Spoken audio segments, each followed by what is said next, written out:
안녕하십니까. 용수령의 얼씨구 오디오 방송입니다. 오늘은 곡고화과 곡학아세 공자천주라는 재미진 고사성어를 주제로 방송을 시작합니다. 저는 용룡드래곤 용수령입니다. 자, 첫 번째 고사성어는 곡고화과라는 고사성어입니다. 자, 첫 번째로 돌아가겠습니다. 곡조곡자, 높을 꽃자, 화답할 화자, 적을 과자로 구성되어 있습니다. 사람의 재능이 너무 높으면 따르는 무리들이 더욱 적어진다는 뜻이 되겠고, 출처는 어디에 있는지 분명히 밝혀져 있지 않습니다. 자, 곡이 높으면 화답하는 사람이 적다라는 뜻으로서 사람의 재능이 너무 높으면 따르는 무리들이 더욱 적어지는 것을 말한다 할 수 있겠습니다. 춘추 전국시대 마렵에 초나라의 정치가 구런과 더불어 대표적인 문인으로 손꼽히던 송옥, 즉 구런의 제자였습니다. 송옥은 문장가로 아주 유명했답니다. 그러나 그의 문장은 난해하여 제대로 이해하기 어려웠으며 그의 글을 칭찬하는 사람도 드물었다 합니다. 너무나 뛰어났기 때문이겠지요. 때문에 초왕은 송옥에게 그 연유를 물었습니다. 대체 어찌하여 경의 문장을 따르는 사람이 없는 것이오? 이에 송옥은 초왕의 말뜻을 알아차리고는 이렇게 대답합니다. 어떤 가수가 있었습니다. 어느 날 길에서 노래를 부르는데 아주 쉬운 통속노래를 불렀습니다. 유행가 같은 겁니다. 주위에 있던 대부분의 사람들이 이해하여 따라 불렀습니다. 그러나 곧이어 조금 수준이 있는 노래를 부르자 그를 따라 노래 부르는 사람이 훨씬 적어졌습니다. 이에 다시 더 어려운 노래를 부르자 불과 10여 명만이 따라 불렀습니다. 나중에는 아주 어려운 노래를 부르자 두세 명만이 따라할 뿐이었습니다. 점점 난도가 올라가는 노래를 부르니 점점 따라하는 사람도 줄어든다는 얘기가 되겠습니다. 그러므로 봉황은 푸른 하늘을 등에 지고 구름 위를 나는데 동네 울타리를 날아다니는 참새가 어찌 하늘의 높음을 알겠으며, 여기서 봉황의 높은 뜻을 참새가 어찌 알겠느냐라는 말이 나왔습니다. 그리고 어찌 하늘의 높음을 알겠으며 곤이라는 큰 물고기를 어항 속에 사는 작은 물고기가 어떻게 알겠습니까? 이는 새 가운데만 봉황이 있고 물고기 중에만 곤이 있는 것이 아니고 선비 중에도 이렇게 뛰어난 선비가 있을 수 있지 않겠습니까? 라고 초왕의 물음에 송옥이 대응하는 이러한 말이라고 할 수 있겠습니다. 여기서 참고로 곤은 장자 소요 유편에 나오는 상상의 큰 물고기로 북양의 물고기가 사는데 그 이름을 곤이라 한다. 곤의 크기는 몇 천리가 되는지 알 수가 없다 라는 엄청난 중국인들의 뻥에 관련된 이러한 전설이라고 할 수 있겠습니다. 자, 그림으로 들어가서 한번 살펴보겠습니다. 닭들이 여러 마리 있습니다. 그 중에 고고한 학이 한 마리가 있습니다. 닭들 가운데 학이 있다면 학이 바로 바보가 될 수 있다고도 할 수 있겠습니다. 그래서 닭들이 이렇게 말합니다. 너는 누구냐? 꺼지라. 이렇게 됐다고 할 수 있겠습니다. 그리고 이 가운데에 있는 남자의 사진 그림은 바로 송옥의 그림이 되겠습니다. 아주 아름다운 남자라고 알려져 있습니다. 송옥, 그리고 또 하나의 아주 절세 미남이 반안이라고 할 수 있겠습니다. 중국의 전설이나 이야기 속에는 반드시 송옥과 반안이 절세 미남자로 반드시 나오게 된다는 사실을 알아주시기 바랍니다. 자, 그리고 여기에는 아주 독야청청한 소나무가 절벽 위에 홀로 자라고 있습니다. 자, 여기에 대해서 한마디 하겠습니다. 가락의 수준이 높을수록 화답하는 사람이 적습니다. 이것은 바로 송옥이 초왕의 물음에 답한 것입니다. 그 이면에는 내가 제일 잘나가, 그리고 따라올 테면 따라와. 이것은 고고함을 표현하는 말이기도 하지만 싸가지 없는 자만, 즉 자뻑을 표현하는 말이기도 합니다. 그리고 아무리 고고한들 하늘 아래에 인간일 수밖에 없습니다. 그리고 태산이 아무리 높다 한들 하늘 아래 메이로다 라는 이러한 시조도 있습니다. 그리고 아무리 고고한들 독야청청은 외롭고 쓸쓸합니다. 홀로 이렇게 절벽 위에 있는 소나무가 얼마나 쓸쓸하겠습니까? 바람과 광풍 뇌우만이 친구가 될 수 있고 근처에 다른 나무들이 전혀 없습니다. 홀로 독야청청하고 있습니다. 얼마나 외롭고 쓸쓸합니까? 더구나 인간이기에 홀로일 수 없는 한계를 인정함이 곧 즐거움이 될 수 있습니다. 그러니 때때로 스스로를 풀어놓을 필요도 있다고 생각합니다. 마냥 이런들 어떠하리 저런들 어떠하리 한다 하면 문제가 되겠지만 가끔은 그리 한들 차라리 즐거울 수 있음을 알 수 있을 것입니다. 세상을 너무 빡빡하게 살면 힘든 삶이 될 수도 있다는 말씀을 드리고자 하는 것입니다. 자, 두 번째로 곡학아세에 대한 고사성어를 설명드리겠습니다. 구불곡자, 그리고 학문학자, 아첨할 아자, 그리고 세상 세자로 구성되어 있습니다. 자, 학문을 굽히어 정도를 벗어나 세속에 아첨한다는 뜻으로서 출전은 사기 유림전과 18사략 등에 기록되어 있습니다. 자, 유래를 한번 살펴보도록 하겠습니다. 한나라의 6대 황제인 경제는 즉위하자마자 천하에 널리 어진 선비를 찾다가 산동에 사는 원고생이라는 시인을 등용하기로 합니다. 그는 당시 90세의 고령이었으나 직언을 잘하는 대쪽 같은 선비로 유명했다 합니다. 그래서 사이비 학자들은 원고생을 비방하는 상소를 올려 그의 등용을 극력 반대하였으나 경제는 끝내 듣지 않았다 합니다. 당시 원고생과 함께 등용된 소장 학자가 있었습니다. 젊은 학자라고 할 수 있겠습니다. 그 역시 산동 사람으로 이름을 공손홍이라고 했다 합니다. 공손홍 또한 원고생을 늙은이라고 깔보고 무시했지만 원고생은 전혀 개의치 않고 공손홍에게 이렇게 말했다 합니다. 지금 학문의 정도가 어지러워져서 속설이 유행하고 있네.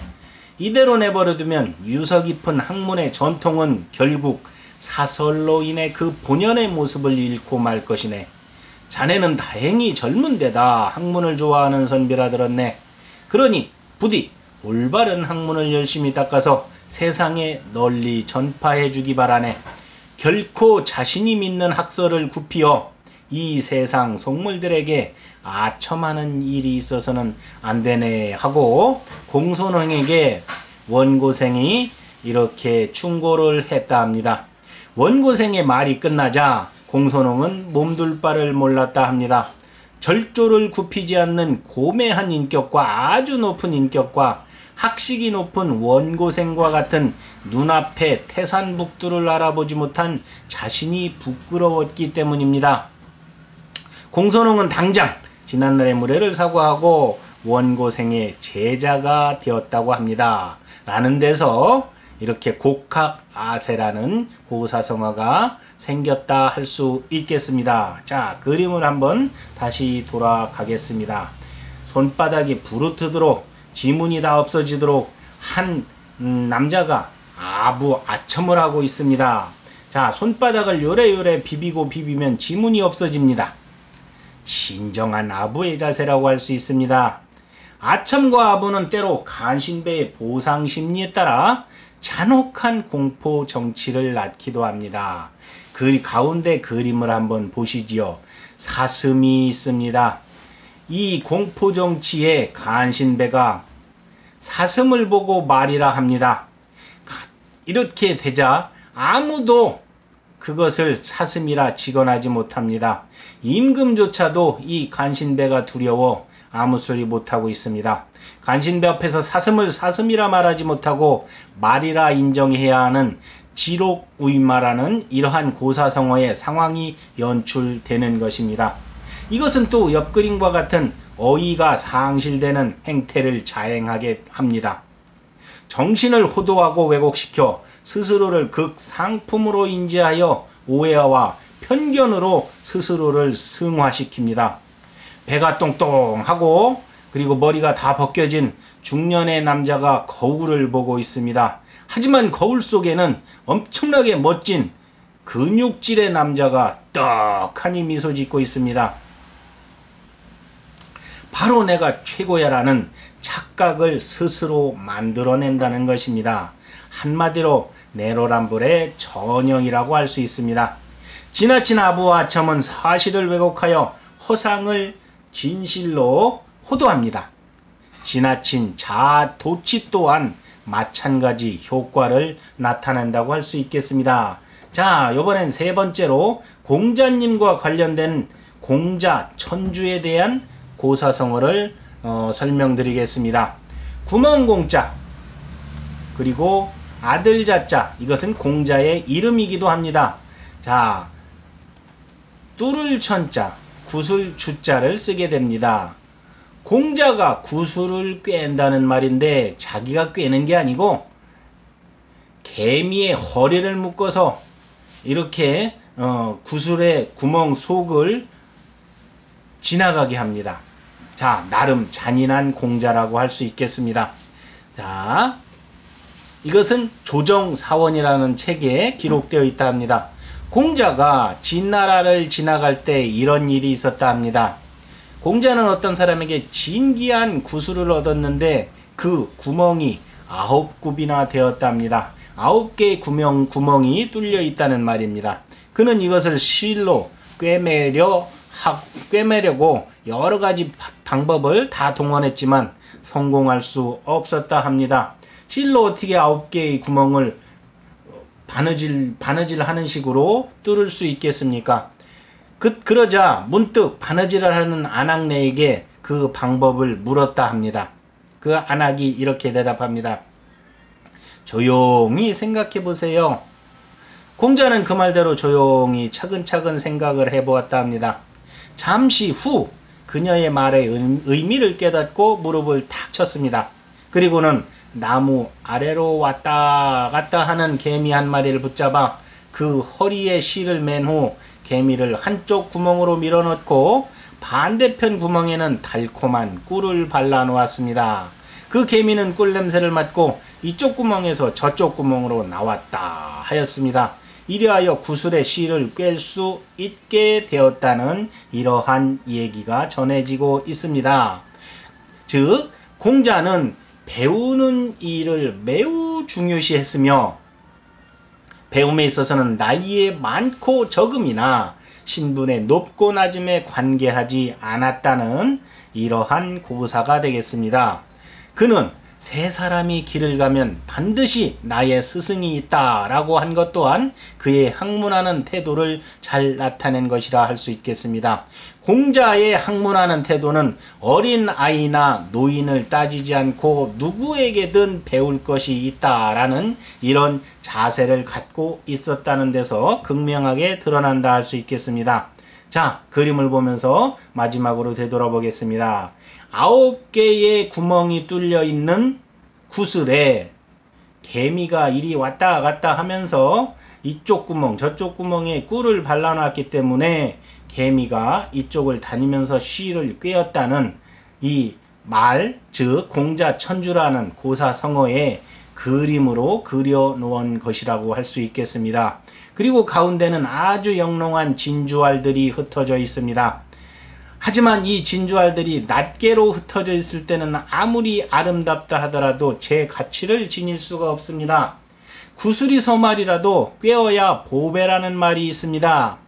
구슬 즉 보배는 꿰어져 있을 때 이렇게 오른쪽에 있는 것처럼 목걸이식으로 꿰어져 있을 때 더욱 아름답고 더 큰 가치를 지니게 된다라는 진정한 가치를 지닌다는 의미로 받아들여 주시기 바랍니다. 자, 여기서 공자에 대한 말씀을 하나 드리겠습니다. 공자는 석가모니, 여기서 석가모니는 부처님의 다른 이름이기도 합니다. 공자는 석가모니, 부처님, 소크라테스, 그리고 예수와 더불어 세계 4대 성인으로 추앙되는 인물입니다. 물론 동양과 서양의 시각의 차이로 인해서 소크라테스와 마호메트가 수시로 자리를 바꾸기도 한답니다. 다만 공자, 석가모니, 예수는 불변이고 소크라테스와 그리고 마호메트만이 수시로 자리를 바꾸면서 네가 4대 성인이니 내가 4대 성인이니 이렇게 동양과 서양의 시각적 차이에서 다툼이 있다는 말이 있습니다. 종교적으로는 마호메트가 우선될 수 있습니다. 종교의 창시자이기 때문입니다. 하지만 마호메트 자체가 싸움을 좋아하는 호전적인 성격에 그리고 소아성애자, 조그만 아이들을 청소년들을 무지하게 좋아했답니다. 그리고 여성 차별론자였답니다. 이러한 성격적 결함으로 인해서 마호메트를 4대 성인으로 추앙하는데 약간 제약을 걸고 있는